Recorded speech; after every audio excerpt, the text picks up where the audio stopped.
My name is Abigail Collins, but everyone calls me Abby. And 13 years ago, my father threw me out into a storm because my little sister told one perfect lie. I was 15 years old that night, old enough to understand humiliation, but still young enough to stand on the front porch for almost a full minute after the door slammed behind me, waiting for someone to open it again. My father, my mother, anyone? I kept thinking they would come after me. I kept thinking maybe my father would realize what he had just done. Maybe my mother would finally choose me. Maybe my little sister would feel guilty enough to stop smiling through the living room window. But the door stayed closed. The rain came down so hard it bounced off the steps. And through the glass I saw Sienna standing in the warm light of our house, watching me like she had won something. That was the moment I stopped waiting. I could have stayed in the yard. I could have curled up under the porch until my father's anger cooled down.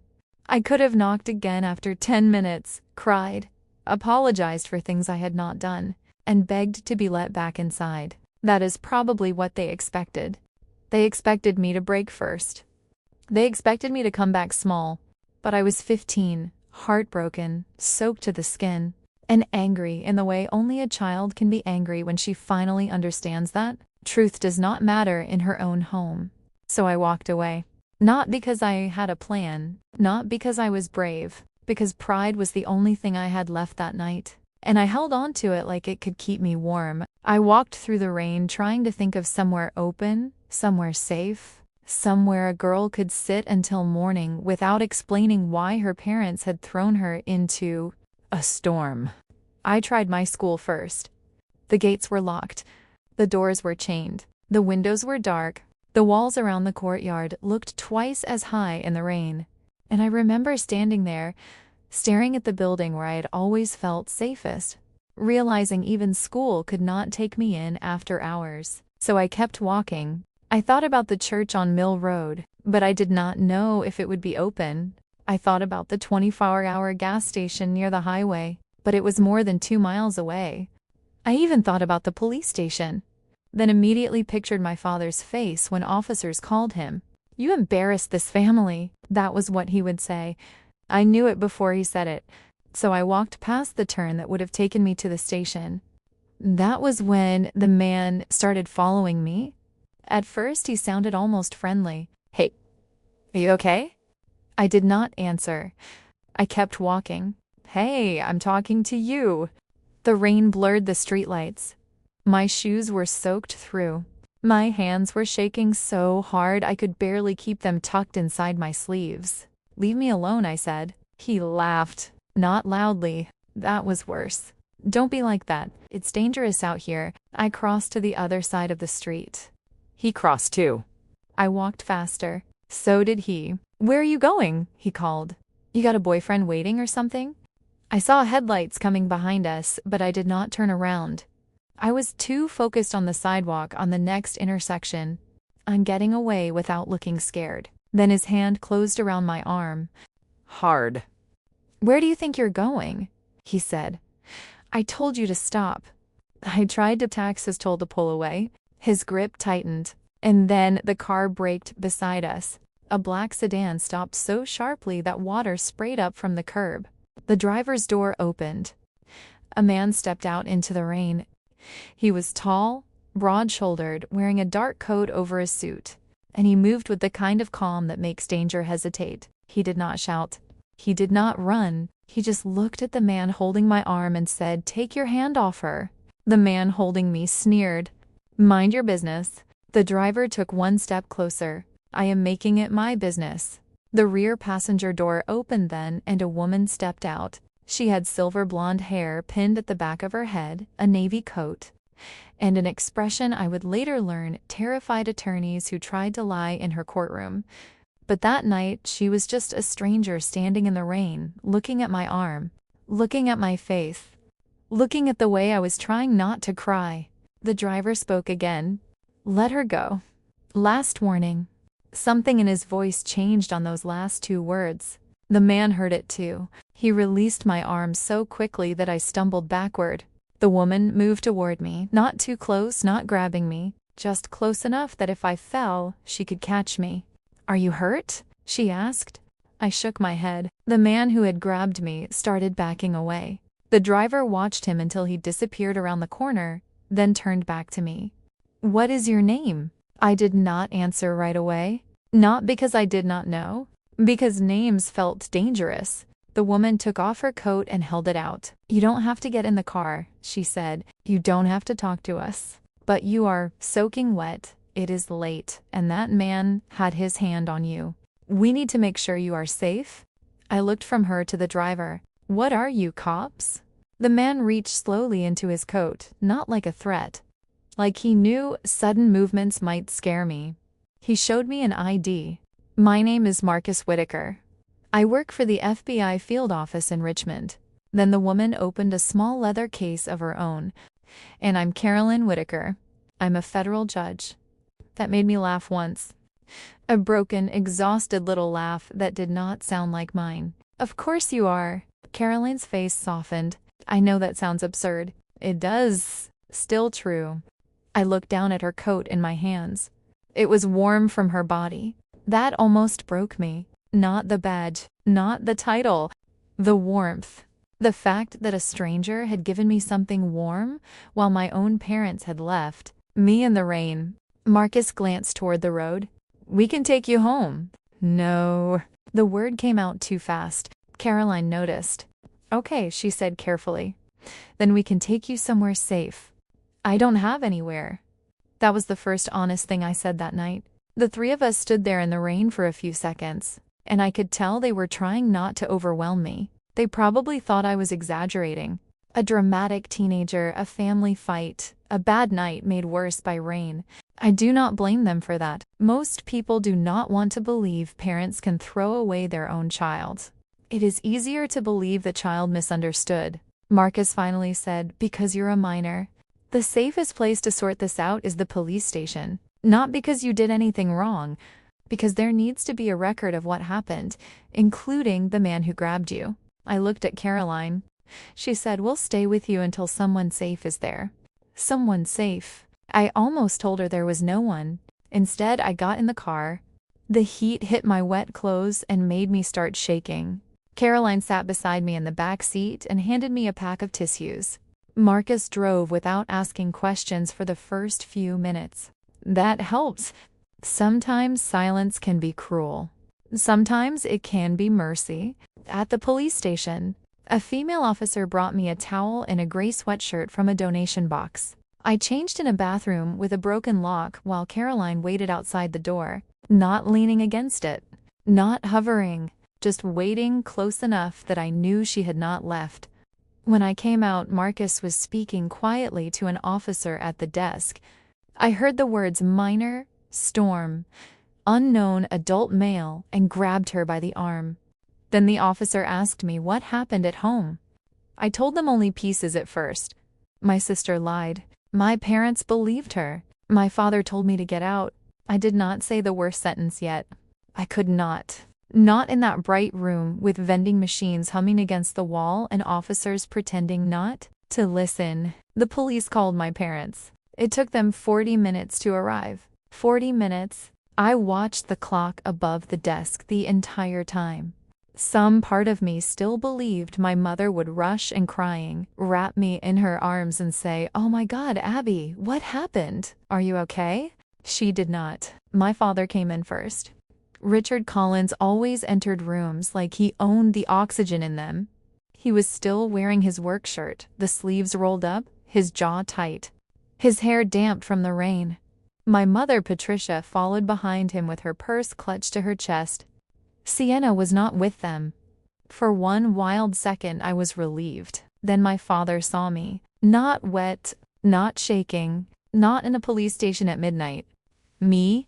And the first thing he said was, "Do you have any idea what you've done to this family tonight?" Caroline, who had been standing beside the wall, went completely still. Marcus turned slowly from the desk. I stood up. "Dead?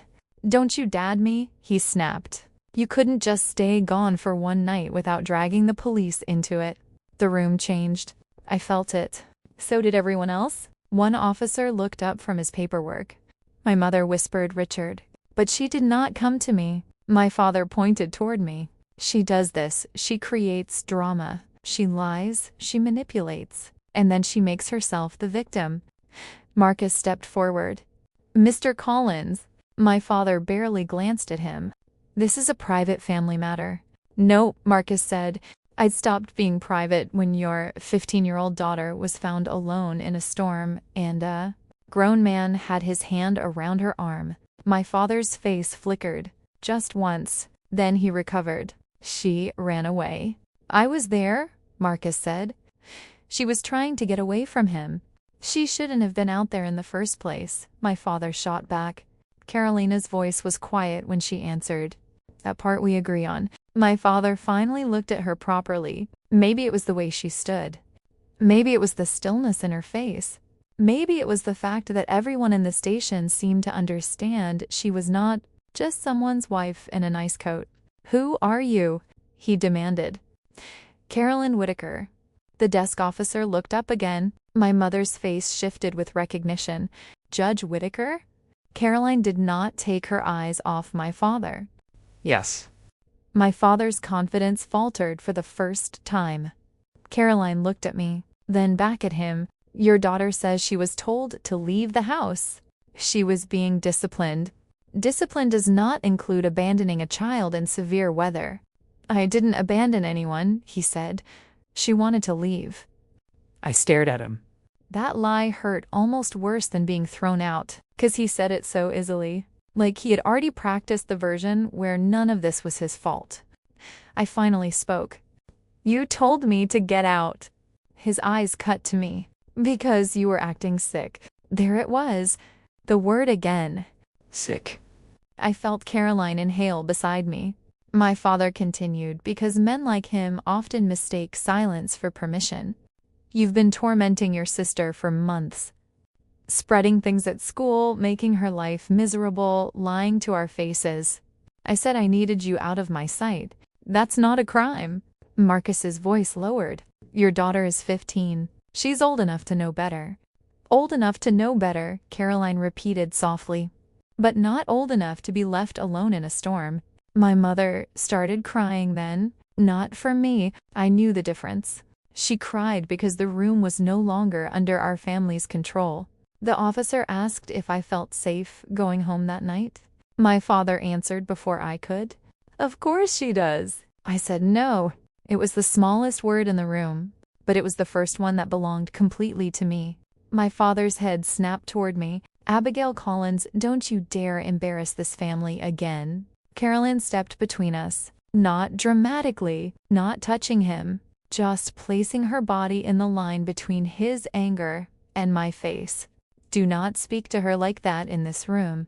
My father stared at her. For a moment, I thought he might argue. Then he looked around and seemed to realize every person in that station was watching him. Differently now, not as a father dealing with a difficult daughter, as a grown man furious that his child had survived his punishment with witnesses. That was the night the official calls began. The officer filed a report. A Child Protective Services hotline was contacted. A social worker on emergency duty spoke to me in a side room while Caroline sat near the door, close but not interfering. Her name was Ms. Alvarez. She had tired eyes and a voice that had learned how to be gentle without wasting time. Abigail, do you understand that you are not in trouble? I nodded. Do you want to return home tonight? No. Are you afraid of what will happen if you do? I looked at the floor. Then I told her everything. Not perfectly, not in order, but enough. Sienna's lies. The missing money that had been blamed on me. The broken things that became my fault. The way my mother always told me to be understanding. The way my father called me dramatic, jealous, sick. The storm. The door. Sienna smiling through the window. When I was done, Miss Alvarez did not say, "Are you sure?" She did not say, "But they're your parents." She said, "Thank you for telling me." That sentence still matters to me, because it was the first time an adult treated my truth like something worth receiving carefully. The Whitakers could not simply take me home because they felt sorry for me. I was 15. There were forms, calls, emergency approvals, background checks, and a social worker who kept reminding everyone that my safety mattered more than my father's Pride. Marcus and Caroline gave statements. The police documented my father's words at the station. My parents were told there would be an investigation. My father shouted in the parking lot. My mother begged the officers to understand that things had gotten emotional. But emotional was no longer enough. By 2 in the morning, an emergency temporary placement was approved. Not permanent, not simple, not the fairy tale version where strangers find you in the rain and become your family by breakfast. Just temporary. Safe. Real.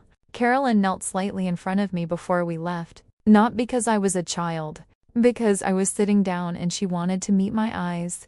Bye, she said, using the name I had given her earlier. You do not have to come with us.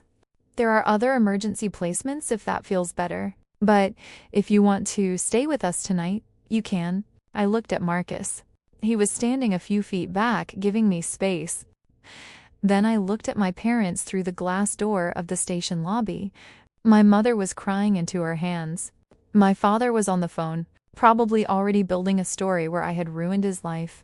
I looked back at Caroline. Just tonight? Just tonight, she said. And tomorrow, we talk about tomorrow. I nodded. That was how my old life ended. Not with adoption papers. Not with a courtroom. Not with a clean break. With a wet sweatshirt, an emergency placement form, and a federal judge saying, "Tomorrow we talk about tomorrow." The Whitaker house was not what I expected. I think some part of me imagined marble floors and chandeliers because Caroline was a federal judge and Marcus worked for the FBI. Instead, it was a warm brick house on a quiet street with rain gutters overflowing, a porch light buzzing, and a stack of newspapers by the door that someone kept forgetting to recycle. Caroline gave me towels and dry clothes. "There's a bathroom at the end of the hall," she said. I left everything outside the door. "You don't have to talk tonight unless you want to." I nodded. In the bathroom, I locked the door and peeled off the wet sweatshirt with shaking hands. My arm had red marks where the man had grabbed me. Not deep, not dramatic, but visible. I stared at them until the mirror fogged from the shower. Then I cried so quietly that even I could barely hear it. When I came out, wearing Caroline's old college sweatshirt and sweatpants rolled at the ankles, there was soup on the kitchen table. Not fancy. Tomato soup from a can, I think. Toast cut into triangles. A glass of water. Marcus was at the stove, pretending not to watch me. Caroline sat at the table with her hands around a mug. "You can eat," she said, "or not. No pressure." I sat down. The first spoonful burned my tongue. I did not care. I had not realized how hungry I was. After a few minutes, I said, "I'm sorry for the trouble." Marcus turned from the sink. "You're not trouble." I looked down. People said things like that. It did not mean they believed them. Caroline did not push. That was one of the first things I learned about her. She understood that kindness could become another kind of pressure if you poured too much of it on someone who had been starving. So she just said, "You're safe tonight." I did not know how to answer that. The next morning, I woke before sunrise. For a moment, I forgot where I was. Then I saw the unfamiliar curtains, the bookshelf, the neatly folded clothes on a chair, and everything came back so fast I had to sit still until the room stopped spinning. I made the bed perfectly. Then I made it again because one corner was uneven. I wiped water spots from the bathroom sink. I folded the borrowed clothes I had slept in even though I was still wearing them. When I went downstairs, Marcus was making coffee. Caroline was reading something on her tablet at the kitchen island. They both looked up. I froze. "Morning," Marcus said. "Morning," I answered. There were pancakes on a plate. Eggs. Fruit. Orange juice. Too much food. I immediately reached for the plates on the counter. "I can set the table." Caroline said, "You don't have to." "I know I can." Marcus watched me for a second, not judging, not analyzing, just noticing. I set the table anyway because standing there doing nothing felt unbearable. After breakfast, I took my plate to the sink and started washing it. Marcus said, "I can get that. It's fine." Bye. The way he said my name was calm, not commanding. I stopped.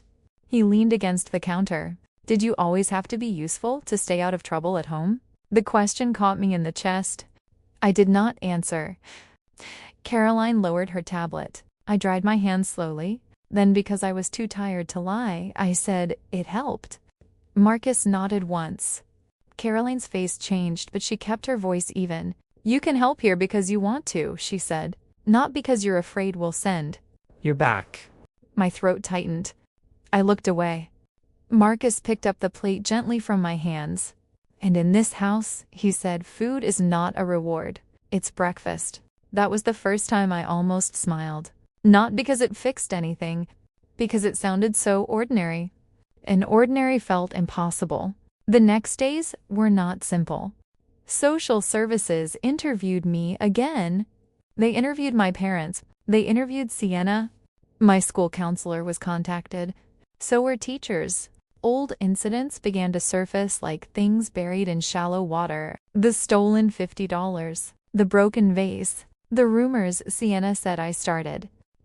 The bruise she claimed I gave her. The group chat screenshots that were supposedly from me. It turned out Sienna was not nearly as careful as she thought. A school IT administrator found that the messages had been sent from a device logged into a duplicate account created with a recovery email linked to Sienna.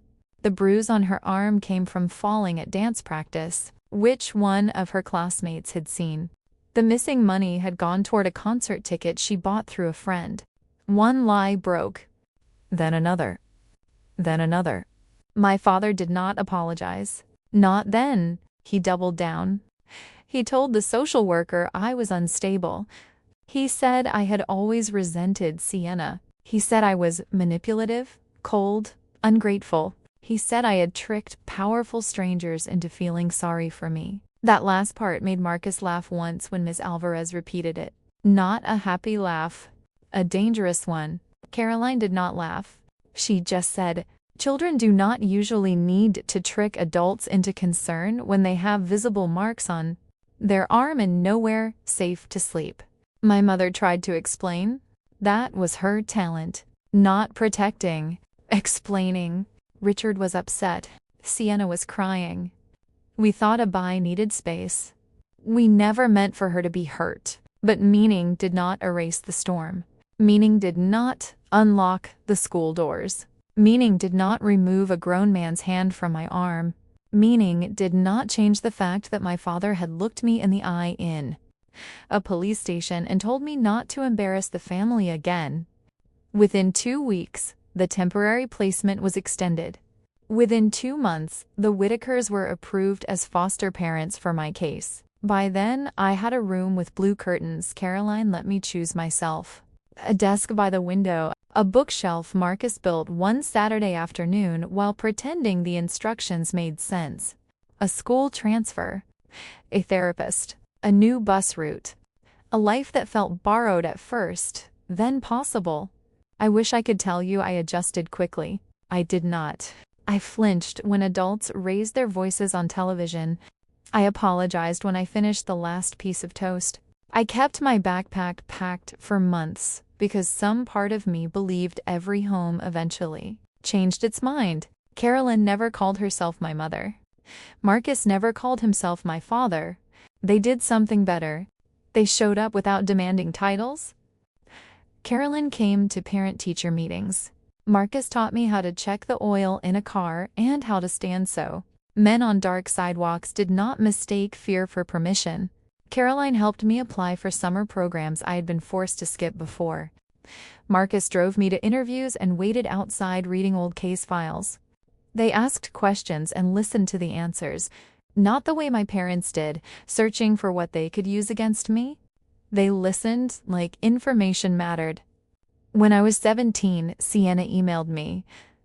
Subject line, "I'm sorry." I deleted it without opening it. Maybe that sounds cruel. It was not. It was survival. By then, I had learned that apologies can be another door someone uses to enter your life before you are ready. At 18, I graduated near the top of my class. Caroline cried so openly that Marcus handed her 3 tissues and then needed one himself. My biological parents did not attend. They were not invited. Sienna posted a photo that day, according to a friend who still followed her. A smiling selfie with our parents. Caption, "So grateful to be an only child with the best support system." That was how I learned they had started erasing me publicly. Not just avoiding my name. Not just changing the subject, erasing me. By the time Sienna went to college, she had a clean version of the story. She told people she had once had an older sister, that I had died in an accident when we were kids. Some versions said car accident, some said illness.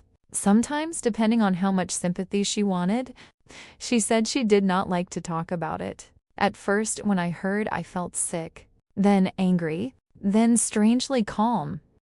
Because once someone tells the world you are dead, they give you a kind of freedom. They no longer get to decide who you become. I went to college on scholarship. I studied education policy and child welfare systems, because I had learned the hard way that a child's future can depend on which adult is willing to make a phone call at midnight. I studied family court, mandatory reporting, forced placement gaps, emergency shelter funding, why some kids disappear between agencies while everyone assumes someone else is handling it. I studied because I wanted names for the things that had happened to me. I studied because knowledge was the first safe place I ever owned. In my second year, I started volunteering with a campus support program for students from unstable homes. By my senior year, I was helping write grant proposals. By 24, I was working full-time for a nonprofit focused on educational access for youth in crisis.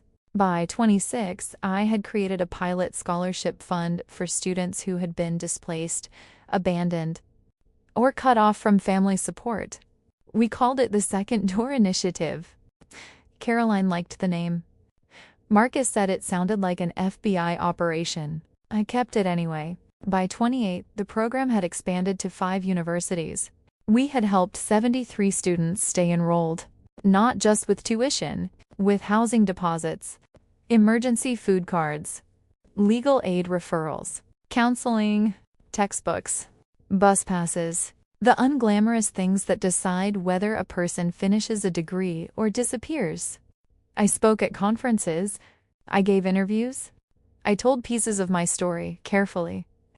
A girl was thrown out in a storm. A stranger stopped. A system worked because the right people refused to look away. I never named my parents. I never named Sienna. I did not need to. Then the invitation came.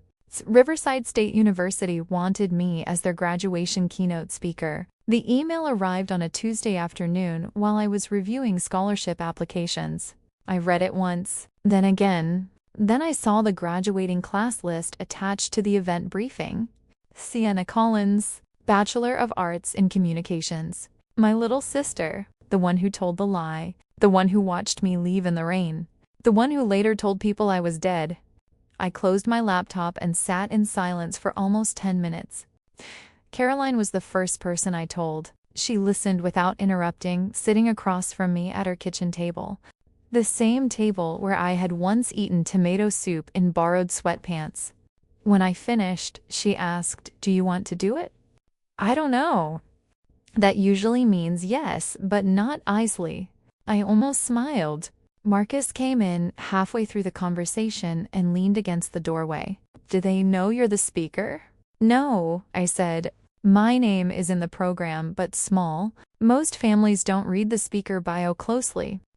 Marcus's expression did not change. "That could be messy." Yes. "Could also be clean." Caroline looked at him. He shrugged.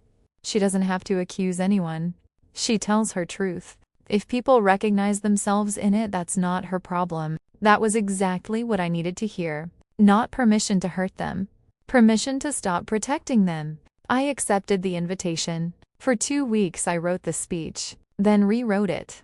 then cut anything that sounded like revenge. I did not want to stand on that stage and scream. I wanted to do something worse. Tell the truth calmly. The morning of the ceremony, Caroline fastened a pearl necklace around my neck. Her mother's necklace. My hands shook slightly. She noticed. "Still time to back out," she said. I shook my head. "No, I'm done disappearing so other people can stay comfortable." Marcus drove us to Riverside. The campus was bright with spring sunlight, almost offensively beautiful. Families gathered under oak trees taking pictures. Graduates in caps and gowns hugged each other, laughing, crying, pretending not to cry. Inside the auditorium, I waited backstage with the university president, Elaine Porter. She was warm, professional, and completely unaware that my biological family was sitting somewhere in the crowd. "Your work is exactly what these students need to hear," she said. "Resilience, access, second chances. It's all in your story." Yes, I said. "It is." Through a gap in the curtain, I saw Sienna, row 3 with the graduates, her hair curled perfectly beneath her cap. Gold honor cord, white dress. She was laughing with the girl beside her. Then I saw my parents, row 8.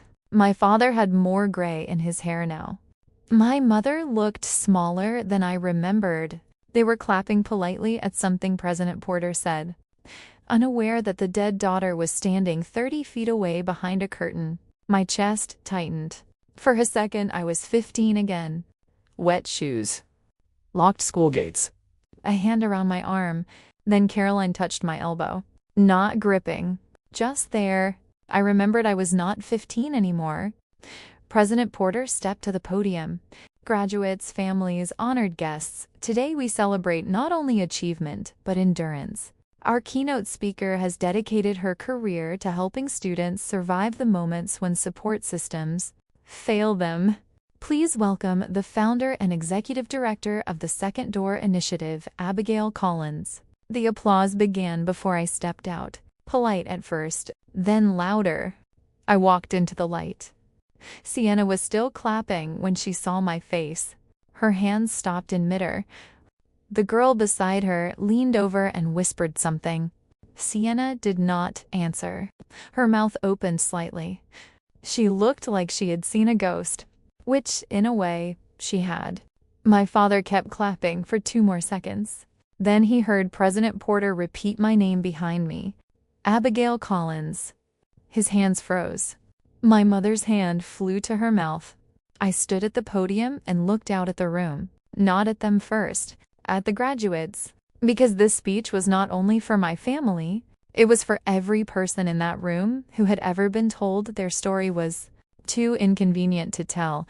"Good morning," I said, "and congratulations to the class of Riverside State University." My voice was steady. I thanked the president, the faculty, the families. Then I began. When we talk about resilience, we often make it sound beautiful. We talk about strength, courage, growth, and transformation. But resilience usually begins in a place that does not feel beautiful at all. The room settled. When I was 15 years old, I was told to leave my home during a storm. A shift moved through the auditorium. Small at first. A rustle of programs. A few heads lifting. I had been accused of things I did not do. I was called broken. I was called sick.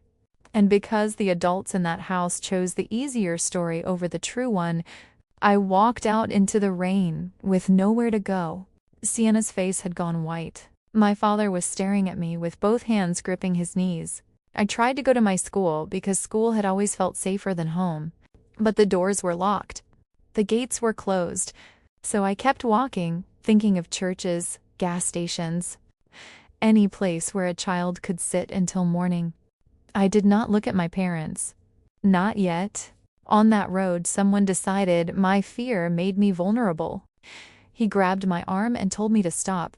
And then 2 strangers stopped their car. Caroline looked down. Marcus sat beside her, still as stone. They did not know me. They did not know whether my story was convenient or complicated. They only knew a child was outside in the rain and something was wrong. The room was silent now. Not polite, silent, real silent. They brought me to safety. They stayed while the story unfolded. They listened, and sometimes being listened to is the first door out of a life you thought you were trapped inside. I paused. Then I looked toward Caroline and Marcus. One of those strangers became the reason I finished high school. The other taught me that protection is not a word. It is an action. Caroline wiped one tear quickly like she was annoyed by it. A few people smiled softly. I continued. The Second Door Initiative exists because of that night. It exists because too many students are expected to succeed while carrying invisible emergencies. Some are homeless. Some are unsafe. Some have been told they are too difficult, too damaged, too much trouble to love. I let that sentence sit. But no student should have to earn safety. No student should have to prove they deserve shelter, food, education, or a future. The applause began there. Small, then building. I waited. When it settled, I looked out again. Since its founding, Second Door has helped 73 students remain in school through emergency housing, scholarships, counseling referrals, and basic support that too many people dismiss as small. A textbook is not small when it decides whether you pass. A bus card is not small when it decides whether you get to class. One safe adult is not small when everyone else has walked away. My mother was crying. My father had not moved. Sienna was staring at the floor. I did not name them. I did not have to. So, to the graduates today, I will not tell you that every wound becomes a gift. Some wounds are simply wounds. Some losses should not have happened. Some people should have protected you and did not. The room stayed with me. But I will tell you this. What happened to you may shape the beginning of your story. It does not get to own the ending. That was when the first person stood, a faculty member near the aisle. Then another. Then rows of graduates. The standing ovation rose slowly, then all at once. I stepped back from the podium and looked out at the sea of caps and gowns, at Caroline and Marcus standing in the front row, at my biological family sitting frozen in the middle of a room that had finally heard the truth they had buried. They did not lose me in that storm. They left me there. Someone else found me. The ceremony continued after that, but the air had changed. Graduates crossed the stage. Names were called. Families cheered. When Sienna Collins was announced, she walked stiffly, her smile thin and trembling. The applause around her was confused. Some of her friends clapped. Some looked at her like they were seeing someone new and uglier beneath the white dress. Afterward, I tried to leave through a side corridor. President Porter caught me first. That was extraordinary, she said. I had no idea how personal your story was. Most people don't. She squeezed my hand and moved on to speak with donors. I was almost at the exit when I heard my mother's voice. Abigail, not a bye. Abigail? I stopped. Caroline and Marcus were a few steps ahead. They both turned back immediately. My parents stood near a column. Sienna was behind them, surrounded by 3 graduates who seemed to be asking questions she did not want to answer. My father looked older than he had an hour ago. My mother's makeup had run beneath one eye. I walked back slowly. Not close. 3 feet of space. A distance I chose. You wanted to speak? I asked. My mother pressed her fingers to her lips. You look beautiful. That was the first thing she said after 13 years. Not sorry. Not are you okay? Beautiful. I almost laughed. I am well, I said. That matters more. My father swallowed. We didn't know you would be here. I know. His eyes flicked toward Caroline. Then Marcus. He remembered them. Of course he did. Some people haunt you because they saved your life. Some because they watched you ruin your own. My father said, we need to talk. No, I said, you want to talk. That's different. He flinched. My mother began crying harder. Abby, please. Caroline's expression changed when my mother used the nickname. It was subtle, but I saw it. No one in my old family had earned that name anymore. Sienna approached then. Her face was blotchy, eyes red. "Hey, Abby." I turned to her. She looked small. Not young. Small. "My friends are asking things," she whispered. "I imagine they are." "You told everyone," she said. "No," I answered. "I told my story. I did not say your name." Her lips trembled. "They know." That happens when a lie is standing in the room when the truth walks on stage. One of Sienna's friends stepped forward. A tall girl with dark hair and a graduation cap covered in rhinestones. "Is she really your sister?" she asked Sienna. Sienna did not answer. The girl looked at me. "She told us her sister died." My mother gasped softly. My father closed his eyes. I looked at Sienna. "You told them I was dead?" Sienna started crying again. It was easier. That sentence. After 13 years. After the storm, the police station, the foster placement, the empty seat where my family should have been, the birthdays they missed, the graduations they did not attend. It was easier. I nodded slowly. "For you." Sienna covered her mouth. "I was scared." "You were 12 when you lied," I said. "You were old enough to know it was wrong, but young enough that maybe someday." I could have understood fear. "But you were not 12 for 13 years. Her friends were silent now. My mother whispered, "Sienna, is it true?" Sienna looked at her. And maybe for the first time in her life, there was no version of the story that could save her. "Yes," she said. My mother folded inward like someone had cut a string. My father looked at me. "I didn't know." That sentence again. The anthem of people who never asked. I said, "You didn't want to know." His face twisted. I was wrong. Yes. I was angry that night. Yes. I shouldn't have said what I said.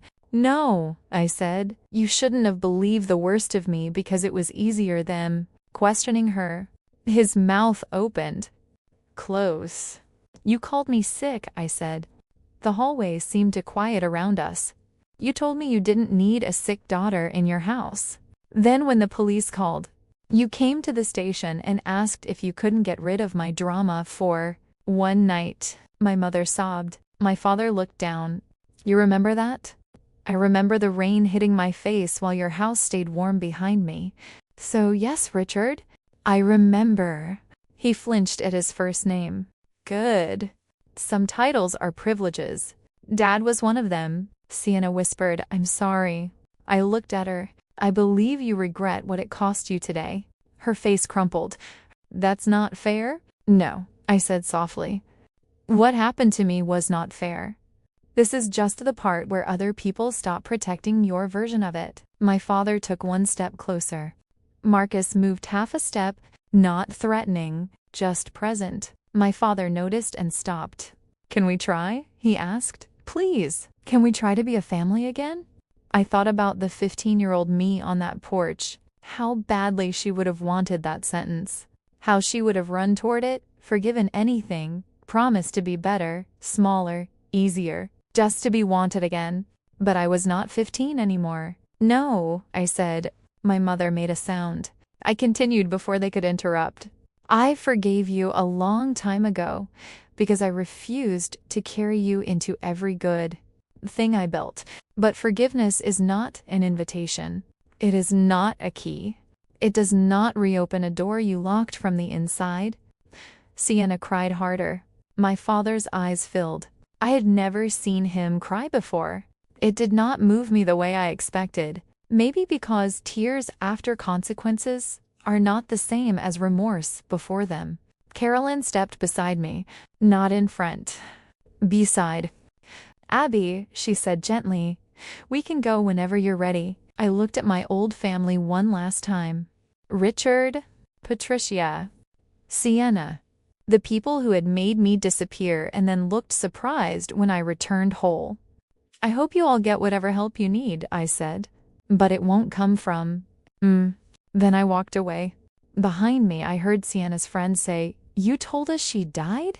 I did not turn around. Some truths deserve to echo without you standing there to explain them. The weeks after the graduation were loud. Not in my house. There, things stayed steady. Caroline still drank tea too hot. Marcus still forgot where he put his reading glasses while they were on his head. The Second Door Initiative still had applications to review, students to support, funding to chase. But online, the speech spread. Someone had recorded it. Then someone added captions. Then a clip of the line, "What happened to you may shape the beginning of your story, but it does not get to own the ending," went viral. People found our website. Donations came in. So did emails. Hundreds. Some from students.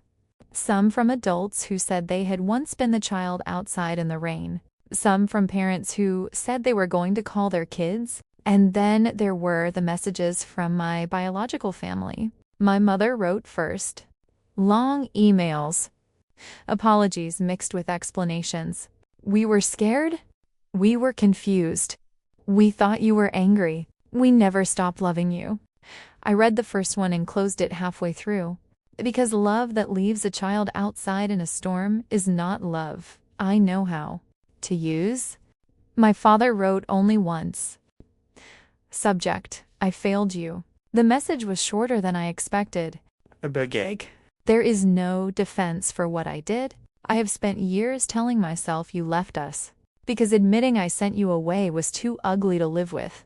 I believed Sienna because her tears asked less of me than your truth.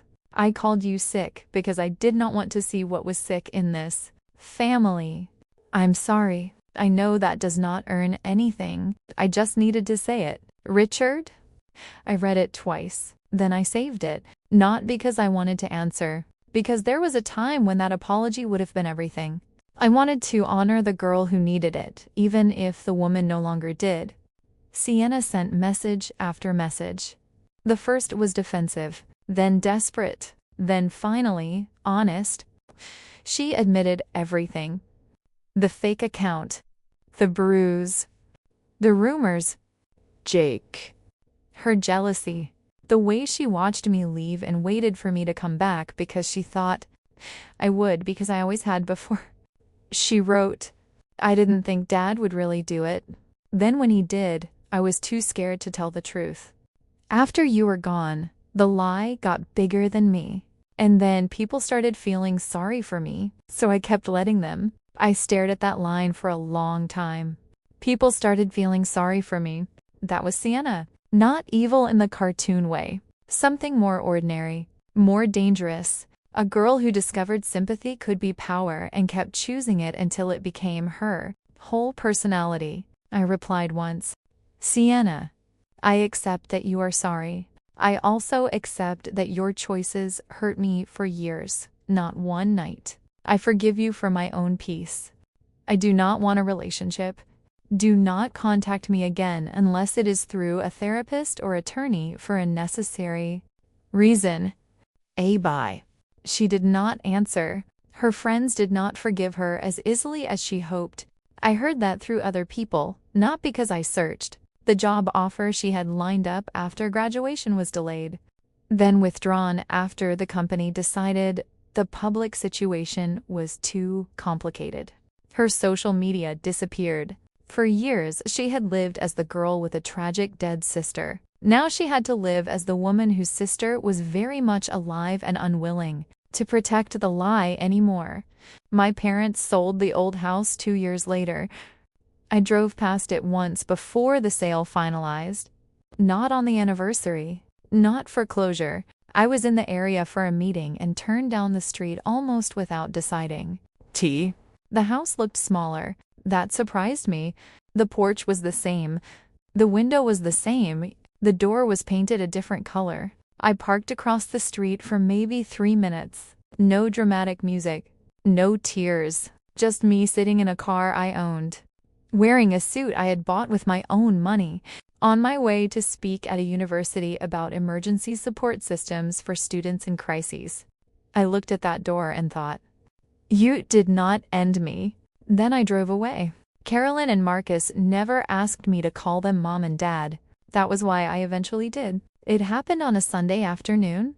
Marcus was grilling chicken in light rain because he claimed weather was just atmosphere. Caroline was inside arguing with a grant application that refused to upload. I was helping set the table when she came into the dining room holding her laptop, like it had personally betrayed her. "Abby, can you look at this before I throw it into the yard?" I took it from her. "Fix the file issue in 30 seconds.